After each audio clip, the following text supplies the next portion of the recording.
আসসালামু আলাইকুম, আমি শাহজালাল খান বিপু। আজকে আমি আসছি একটি জোড়া টয়লেটের এখানে।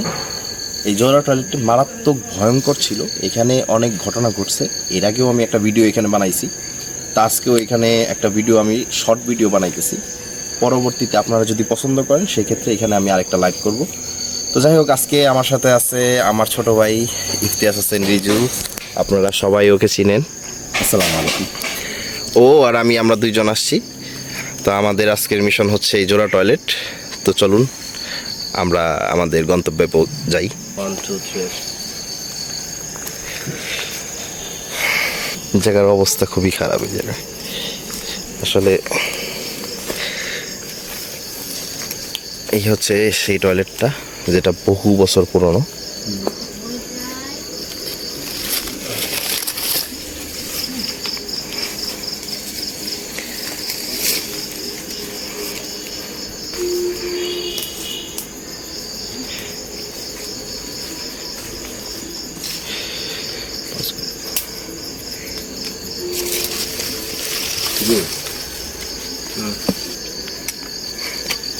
তো যাই হোক, এই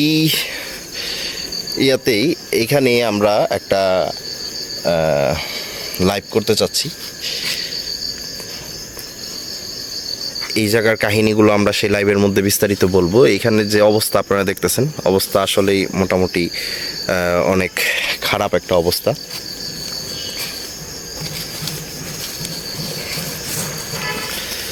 প্রচুর জঙ্গল,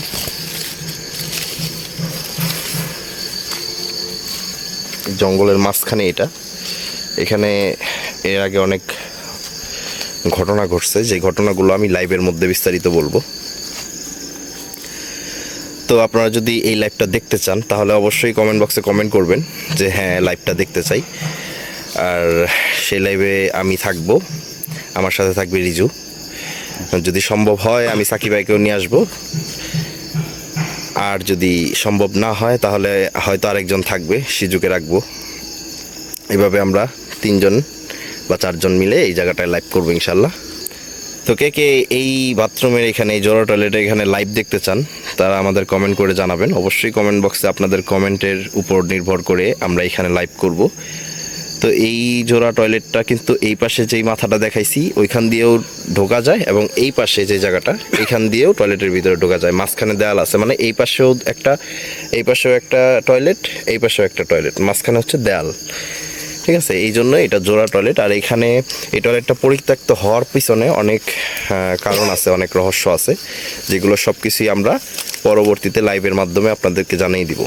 তো আজকের মতো এই পর্যন্তই। সবাই ভালো থাকবেন, সুস্থ থাকবেন। আসসালামু আলাইকুম।